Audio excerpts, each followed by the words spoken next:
Some people like my story about winter sports or a winter jacket. I think Justin's heard this before. A couple of you have heard it before. But some of us like winter sports, so we go out and buy a really nice Columbia or North Face jacket. We spend a couple $100 on that jacket. And it keeps us pretty warm. And we ski, or we snowshoe, or we hunt, whatever we do, and it's all buttoned up. And the zipper, by the way, is a pretty critical part of that jacket. Usually in those kind of jackets, you have a zipper, sometimes a double zipper. You have snaps. Sometimes you can have a Velcro flap over the top of that zipper. And that's for a reason, because it's the most vulnerable part of that jacket. If that zipper didn't work and that jacket was wide open, and you're skiing down the hill or you're outdoors, that $200 or $300 North Face jacket probably isn't much good for you, because you're pretty cold. Does that resonate with everybody? So I want you to think about that as we talk about install, because install is pretty damn important. Okay? So Rob Herman's going to take you through it. Rob's been in the service department, he's been in the install department, he's been in inside sales. Now I'm really lucky to have him in outside sales. He is an absolute expert and technician. He's going to explain this much better than I am. But I just want you to think about, okay, I improved this. Well, what am I doing right here?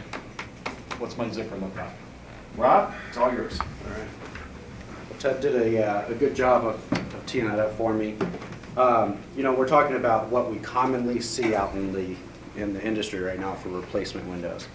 And the #1 install practice that's being presented out there is a block install. So we want to talk about how that's typically done, and then I wanted some feedback from you guys on why, if you are doing that, why you're doing it, or why do you think the competition's doing that. You know, without saying anything about the competition, there's some right down the road from all of us, especially right here, and they don't even offer a window other than a block frame window. So there's a reason that they're doing it that way, and you know, I think I know why, and I just want your guys' feedback on that. But typically, in a block frame window, what's going on these days is they're pulling out the existing window. They're not disturbing the siding or the inside of the drywall or stucco or plaster or whatever it is. They're just pulling out the existing window. They're cutting the fins off of a traditional or a replacement window, and they're sliding it into the opening. And whenever they're sliding it into the opening, you've got a gap around that window. So this is representing the exterior of the window. So after you've removed the existing window that's in place, you're going to have this gap here where the window was sitting, and then the drywall or stucco or plaster or whatever was butting up to it. So in this type of application, what you're doing is you're cutting the fin off, again, sliding the window in, and now, even if you've got it pretty tight, usually it's about 1/4 of an inch all the way around, that's about right, you still have a pretty decent gap on the outside, and you also have a gap all the way around this window. And the only way to attach this window into that opening is through the sides. You can't screw through the top, you can't screw through the bottom. So you got a window that's pretty, you know, if it's a larger product, you got a window that's pretty flimsy in that opening unless you're modifying that opening. Also the disadvantage of this technique, in my opinion, is there's no way to properly flash it. But based off of that, you know, I don't care if you guys are doing this technique or not. I'm not here to sound the window install police. That's not what I'm doing here today. I'm just trying to go through what options are available to you guys, so you know, we can talk about upselling or potentially selling against the competition. This is their only option whenever it comes to an install. So based on that, why are you guys doing it, or why do you think the competition is using this technique? It's cheap, it's cheesy, and it's fast. Right.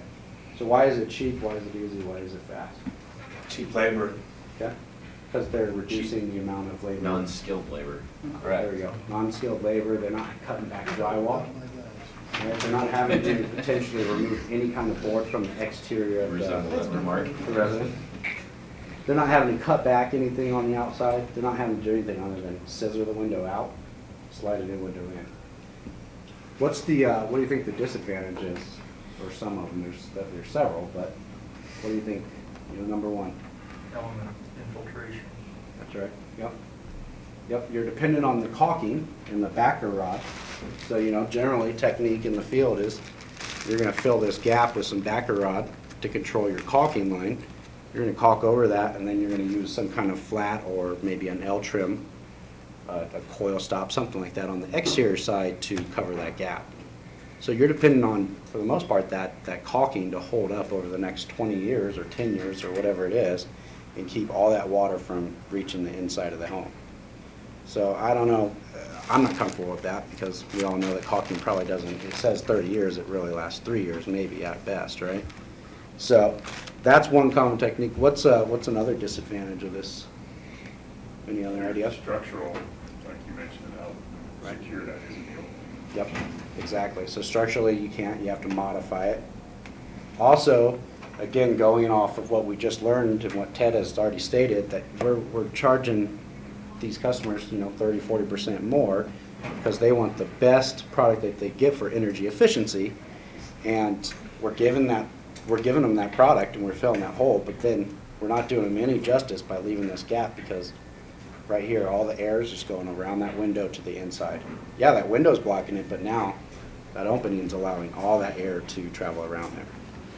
So, again, we're trying to keep this high level and get through this. A lot of detail goes into how you finish it generally on the inside and the outside, but commonly, again, backer rod, caulking, and L trim, and then on the inside, sometimes you just are caulking it, other times you're backer rod and doing a flat trim or something like that. But again, the biggest disadvantage is energy efficiency. You're losing all of it around the window. You're also structurally, and then of course my concern is, because I was in the service department, is water getting around that window, and now everyone's pointing at the window. Your window's leaking, and truly it's not the window, it's the install. So that's a real concern with us as a manufacturer and you guys as well as dealers, because you're gonna have to go out there and look at that in 2, 3, 5 years, whatever it is, and find out that it's probably not a window issue, it's an install issue. So that's option number one. The advantage again was you're saving money by reducing skilled labor. You're not having to cut back any of the drywall.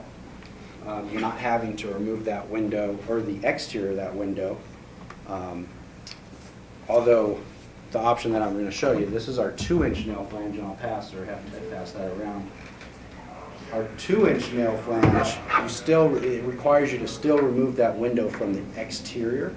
So you're going to pull off the trim board if there is trim board. If there's not, then you're going to have to cut around it. We say 2 inches, sometimes it's 3 inches, whatever, and access that exterior of that window, the nail flange, and pull out that new window. The next step, traditionally, and there's a lot of people that are doing this already with our standard nail flange, the next step is you have to then, in most scenarios, cut back the drywall because there's a depth change, because obviously the window now is 2 1/4 or 3 1/4, where an old replacement window sometimes is 1 7/8 inches. It depends, it varies, but you're going to have to cut it back regardless. With this option, this is a 2-inch nail flange, and what it does is it allows you to grab it. Sure. It allows you to measure the window inside drywall to drywall, width and height, obviously 3 points, and then undersize this window 1/4 of an inch and still allow you to slide it in to the existing opening without cutting back the drywall. You still, again, have to remove the board on the exterior side and pull out the old frame and then put this window back in, as you would a new construction almost, but you're not having to cut back any of the drywall, especially plaster, old homes, Denver area. It's a 60-year-old home, they've got plaster going around there. The last thing you want to do is try to cut that without it breaking apart, because it will. So this is an option where, again, you can measure drywall to drywall, take the new window, that's your net size of the window, reduce that by 1/4 of an inch so you have play to center it up, and then slide this window from the outside into the drywall itself on top of it. And now you can see that you can still, because it's a 2-inch nail flange, you can still access this nail flange and be able to screw it on the outside so you're securing it tight. And then you can go back to a traditional new construction install where you're going to properly flash it. You'll flash the sides, the back, or the top, the bottom sill. You caulk behind the nail flange, and then you put your trim boards over that and caulk that.